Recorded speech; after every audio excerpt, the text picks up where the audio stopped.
My name is Mickey Ganitch.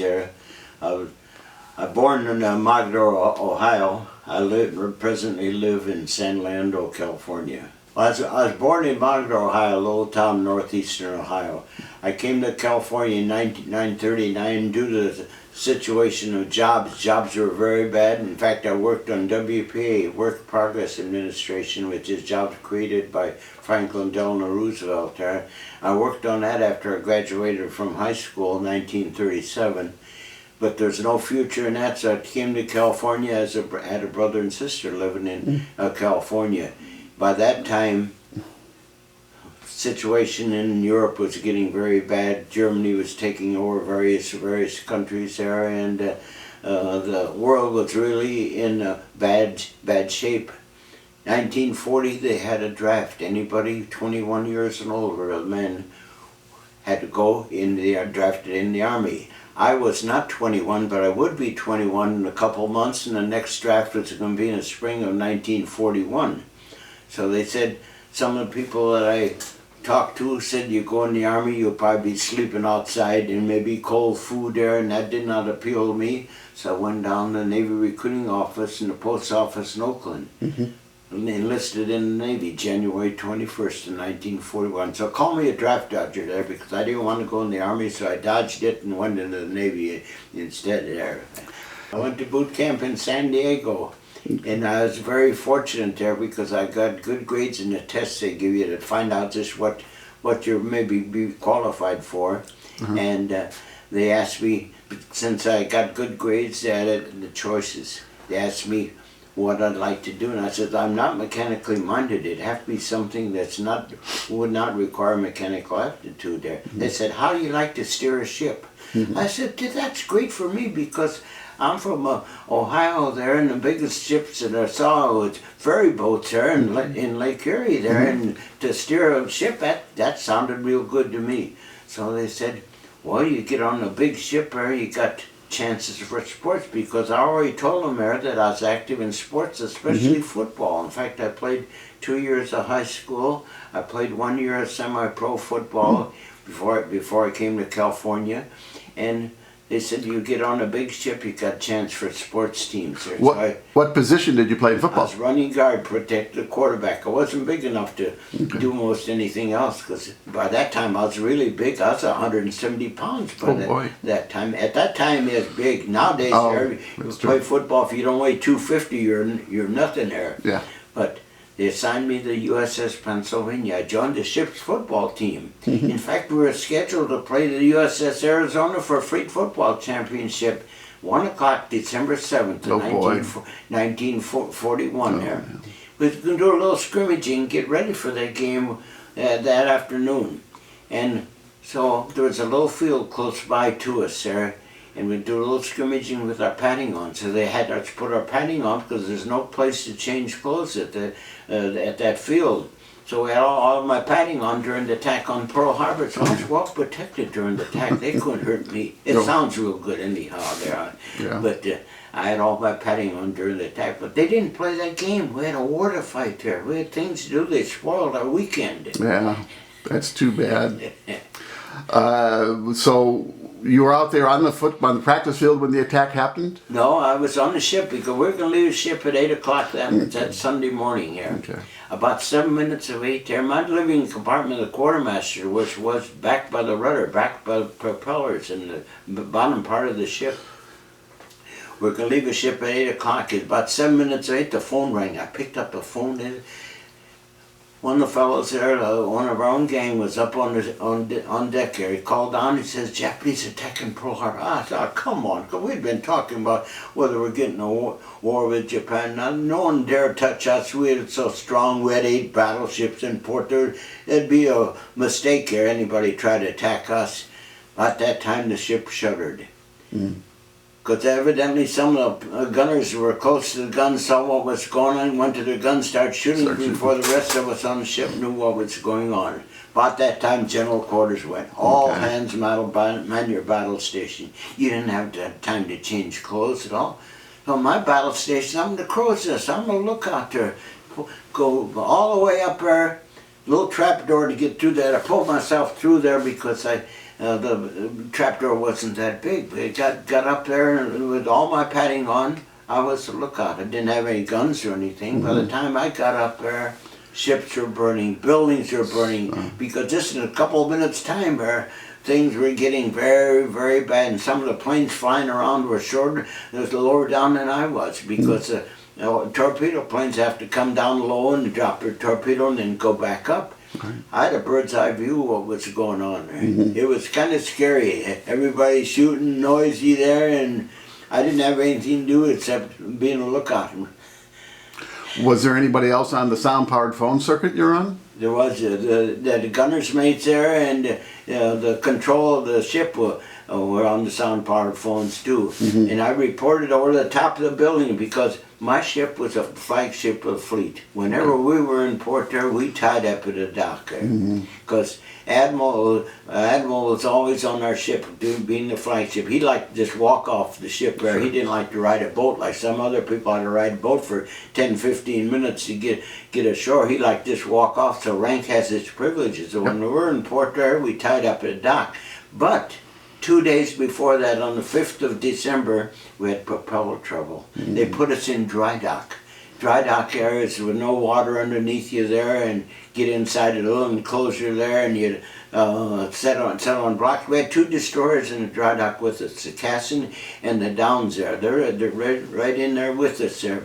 You pump out you close the gate and then pump out the water, so that way you can work on the ship propellers or whatever. You want to work in the bottom of the ship, which you wouldn't able to do if the ship's in the water. Right. So we had a lot of concrete around us. They couldn't hit us with a torpedo, but they did hit us with a 500-pound bomb. Well, they did. 500-pound bomb came past me. It missed me by about 45 feet. It came through 2 decks and exploded. It shook me, but it did not hurt me. If it exploded on contact, I wouldn't be here talking to you there. That's kind of scary, see a big hole alongside of you there. But that's the only hit we had. At the same time we got hit, the Cassin, the destroyer, got hit at the same time. It started rolling over on the other ship, on the Downs there. They said, flood the dry dock, flood the dry dock. Only bad thing is oil from the destroyer came up on top of water, caught fire, so we had flames all around us, because oil and water don't mix there. So normally water puts out fire, but not with oil there. So we got pretty hot all around us, but that's the only hit that we had there. But they did hit us a second attack, because they knew where all the ships were at. They knew even the names of all the ships. They knew they'd be in port on Sundays, and that's why they picked Sunday to do there, because the ships would be all there. Yes. But we were very fortunate there. They didn't have the third attack was going to be the aircraft carriers, the repair facilities, and the oil tanks. Right. Due to the fact there's no aircraft carriers in port, because Admiral Halsey had been in his carrier group of the Enterprise and Lexington were taking planes to Midway and Wake Island, so no aircraft carriers were in port. They were supposed to be in port. Right. Japanese knew they were going to be in port, but they were delayed by bad weather. They were about 12 hours late coming back to Pearl Harbor, so there were no aircraft carriers in port. Admiral Nagumo of the Japanese Navy there decided they didn't know where the aircraft carriers were, and they better leave while they still could. Sure. Very fortunate, so there's no third attack. If they had a third attack and hit the repair facilities and oil facilities, I don't believe we would have won the war, because the closest oil, closest repair facility, 2,000 miles away, I think it would have been disaster. But due to the fact there was no aircraft carriers in port, due to the bad weather, there was no third attack there. And that saved us, because it would have been a disaster. Yeah. So how long were you at General Quarters then? Well, about a half hour or something like that. The first attack lasted for about a half hour. There was about a gap, about 10, 15 minutes, the second attack came. Okay. Then there was no third attack there, so it's all over in less than 2 hours. About quarter of 10, everything was gone. It was gone. Did you go down below and help with some of the damage? No, they had damage control. We had 1,500 people on the ship. Everybody had their own things to do there, and I had nothing to do with the damage control or repair facilities there. So I went trying to get our our own gang together there and try to get a little organized and try to see what we could do to help. But I was not qualified to be damage control or some of the other stuff or hospital or anything like that. So we all minded our own business, took care of what had to be done, and get ready for a war that started by that time. Yeah. And I forget, how long did it take for the Pennsylvania to get fixed and get to see? Less than 2 weeks. We're on our way to San Francisco to Bethlehem Steel and Hunters Point to get patched up there, because we were a slow battleship there. And we had no business being out with the carrier group, because they would double, or the cruisers also, they do about double our speed there. So they're getting ready for what we didn't know at the time, but they're getting us ready for fire support to support the invasion of the troops in the various places there. We're an old battleship built in 1916. We do 15 knots downhill with the tailwind. We didn't have the speed there, so they used this for fire support for the various invasions, and we was in many of them.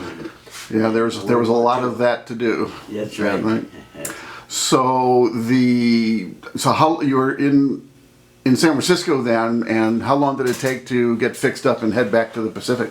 Well, we stayed in off the coast there, doing various gunnery exercises. Various things took place in the West Coast. We stayed clear of what was happening out there, because we were really slow there, because we'd be setting ducks there for any fast naval ships of Japan. So we stayed clear of that, and we did all our training there, and we didn't do anything till the spring. Actually, the spring, we were kind of backup for Jimmy Doolittle's group of attacking Pearl Harbor on the first Hornet there, but you mean the Doolittle group attacking Tokyo? Yeah, we were way over to the east there in case they needed help. We didn't know it at the time, but that's what we found out later. Of course, that may be rumors there, because nobody knew what was going on. Everything was secret there. Yeah. So when was the first fire support mission that you guys participated in? It was in Attu in the Aleutian Islands, the westernmost part of the Aleutian Islands. That was latter part of 42 and the beginning of 43. We started fighting back there. My ship was in the invasion of Attu, and then after we took Attu, we bombarded Kiska, which is on the pretty much on the mainland of Alaska, and we bombarded it and get ready for the invasion. Landed troops ashore. What they found one dog. Japanese had already left there, and that's already the only thing that's left there was a dog. I don't remember whether it's enemy or a friendly dog or not, but that's the only thing that's left. So fortunately, we didn't have anybody to fight in Kitska. But then we went to Macon Island, Kwajalein, and Uitak, Palau, Saipan, Guam, and Philippines. All those things for various invasions there. Fire support, but not shooting at other ships. So you were probably in the war zone for a very long time then, weren't you? Yes. We stayed there. In fact, 1943 and 44 was all those invasions. In 1944 we were out there, but we stayed clear of ships that were fast moving here, so we wouldn't be targets for submarines and other naval ships of the enemy. So where was your ship? Where were you when the war was finally over? Well, after the Philippine invasion, my ship our guns would not shoot straight anymore. They sent us back to the States there, back to Bethlehem Steel, get new guns, get ready for the invasion of Japan. We missed Iwo Jima and Okinawa. It's only invasions of North Pacific my ship missed. We're back in the States there. This is 1945. 1945 there. End of July, we're heading back to Okinawa, get ready for the invasion of Japan. We're getting back there, and August 6th, something happened. They dropped an atomic bomb on Hiroshima. 3 days later, August 9th, they dropped an atomic bomb on Nagasaki. 3 days later, August 12th, my ship, the battleship Pennsylvania, got into Okinawa. That night, 8:30 that night, a Japanese plane, we'd already secured the island, Japanese plane come with the lights on. Nobody fired a shot at it. He had his lights on. He was smart. He had his lights on. Nobody fired a shot at it. Aimed its torpedo at the closest big ship it saw was the battleship Pennsylvania, my ship. Now I told you the living compartment, the quartermasters are backed by the rudder and the propellers. Right. That's where the torpedo hit. Everything went up. The living compartment, the quartermasters. I had 26 quartermasters. I lost 20 of them that night. Oh, boy. The next morning, the Japanese asked for peace. They towed us in the shallow ground there, so if we sink, we'd sink in the mud. We was able to stay afloat there while it signed the peace treaty in Tokyo Bay. They towed us to Guam, put us in dry dock there. We're 608 feet long. They put us in dry dock there to get patched up. The war is already over. They sent us back to the States there to get back to Bremerton, Washington. We'd go to Bremerton, Washington, get repaired. We got about 300-400 miles east of Guam, heading back there.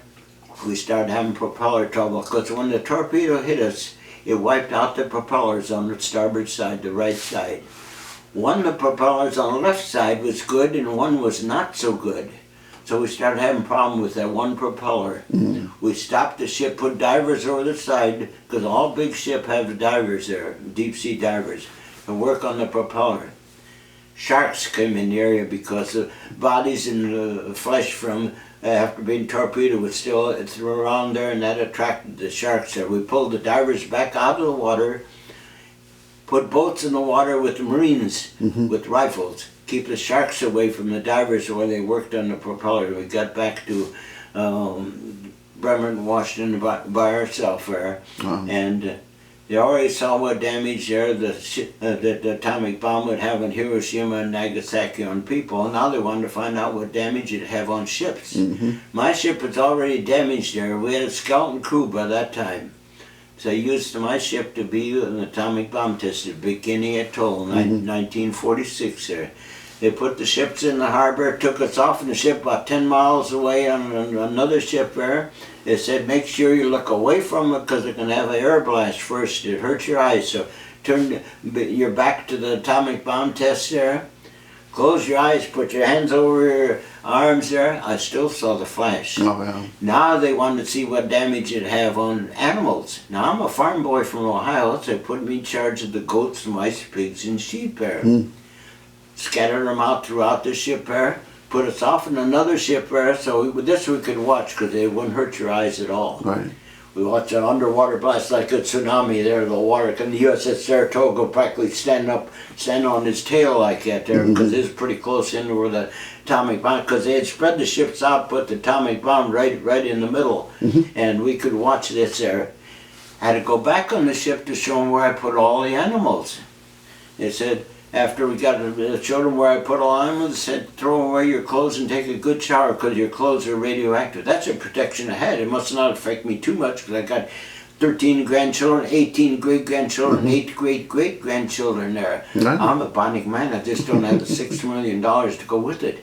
For 2 years, they tried to wash off that ship. It's still too radioactive. They'd already towed it to Kwajalein. So it's sitting there for 2 years. They tried to wash it off. It's still radioactive. They pulled outside the harbor, pulled the plugs. It wouldn't sink. They ended up torpedoing it. It's in the bottom of the ocean off of Kwajalein. It wasn't too radioactive for me to go on and show them where I put all animals there, but it's still too radioactive. It's down the bottom of the ocean right now. My home for 5 years. I was already chief petty officer there when I made chief petty officer March 1st for 1945. So that's chief petty. I went on to Seaman Second, came off of permanent appointment chief.